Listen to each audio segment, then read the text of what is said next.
qu'une erreur de calcul politique commise en 1933 pourrait vraiment nous aider à comprendre la France d'aujourd'hui? C'est toute la question derrière ce qu'on appelle l'effet von Papen. C'est une analogie historique assez frappante et elle est de plus en plus utilisée pour analyser la montée fulgurante de Jordan Bardella. Allez, on plonge dedans.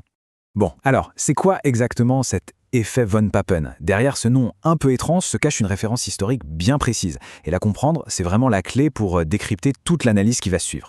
En gros, l'effet von Papen, c'est l'histoire d'une énorme erreur de jugement politique, avec des conséquences absolument catastrophiques. On est en 1933. Le conservateur allemand Franz von Papen convainc le président Hindenburg de nommer un certain Adolf Hitler chancelier. Son pari, il se disait qu'il allait pouvoir l'encadrer, le contrôler, le manipuler. Il le sous-estimait complètement. Pour lui, c'était juste un agitateur populaire, un peu brut de décoffrage, sans grande expérience, et donc, pensait-il, facile à manœuvrer. Et bien sûr, le plan s'est retourné contre lui, mais de manière spectaculaire.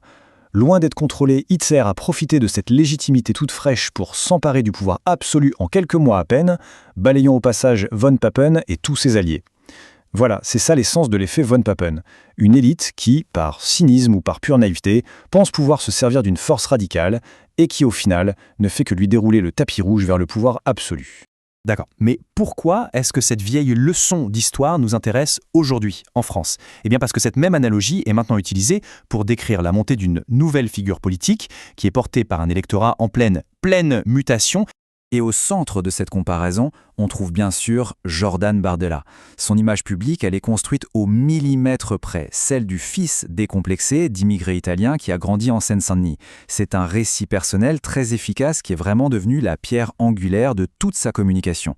Et là, les chiffres parlent d'eux-mêmes, ils montrent un vrai basculement. Selon les sondages, 29% des sympathisants du parti préfèrent maintenant Jordan Bardella à Marine Le Pen, qui n'est plus qu'à 20%. Ce n'est plus juste un passage de relais entre générations. Il n'est plus vu comme une simple roue de secours, mais comme le véritable fer de lance du mouvement. Mais le plus impressionnant, ce n'est même pas sa popularité au sein de son propre camp. Le vrai changement, le truc qui interpelle, c'est de regarder qui vote pour lui maintenant. Sa base électorale est en train de s'élargir bien au-delà des bastions traditionnels du Rassemblement national. Regardez-moi cette progression chez les électeurs qui ont un diplôme type Bac+2. On passe de 16% de vote pour son parti en 2019 à 29% en 2024. C'est un bond de 13 points. C'est énorme, surtout dans une catégorie de la population qui, historiquement, était un vrai rempart contre l'extrême droite. Là, on assiste à un véritable basculement sociologique. Ok, alors comment est-ce que ce succès est possible? On va s'intéresser maintenant à la stratégie qui est derrière tout ça. C'est un processus que les analystes appellent le lissage de l'image du parti. Mais attention, tout le monde n'est pas dupe. Des analystes assez pointus remettent sérieusement en cause la sincérité de cette transformation. Cette citation, elle est très claire. Elle suggère que ce changement, c'est juste un vernis, une simple modification de la com qui ne change rien à l'ADN, au fond idéologique du parti. Ce double discours, c'est vraiment le cœur de cette stratégie de normalisation. D'un côté, en France, le message est lisse, modéré, presque pro-européen. Mais de l'autre, quand on regarde les alliances au Parlement européen, la réalité est très différente.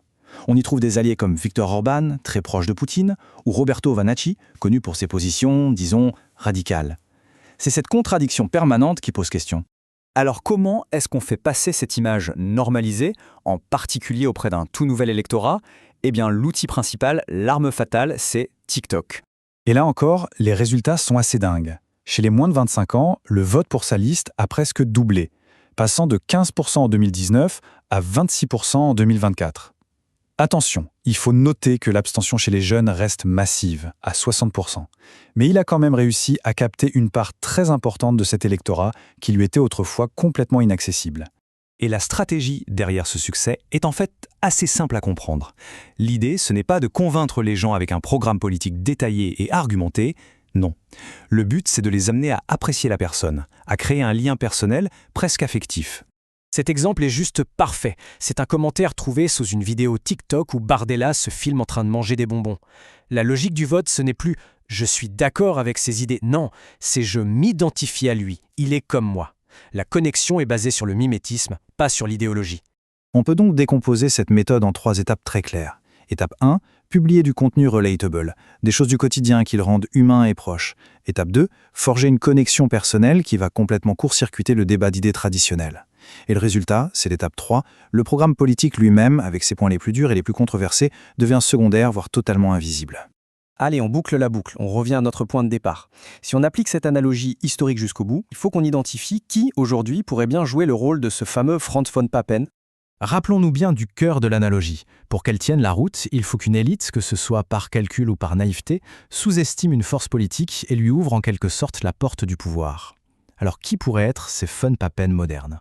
Les analyses pointent vers 3 groupes. D'abord, les élites électorales, ces nouveaux électeurs plus diplômés qui votent pour lui en pensant choisir une alternative raisonnable.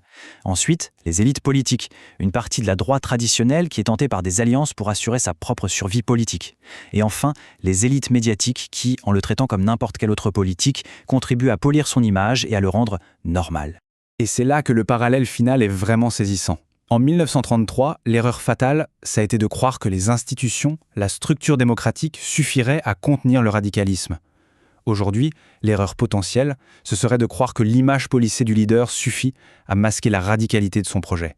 On termine donc avec la question centrale que soulève toute cette analogie de l'affaire von Papen. La normalisation à laquelle on assiste, est-ce que c'est une évolution sincère et profonde du parti? Ou est-ce que c'est juste une façade bien brillante, un piège stratégique conçu pour masquer un projet qui, lui, reste radicalement inchangé? C'est la question qui est désormais posée.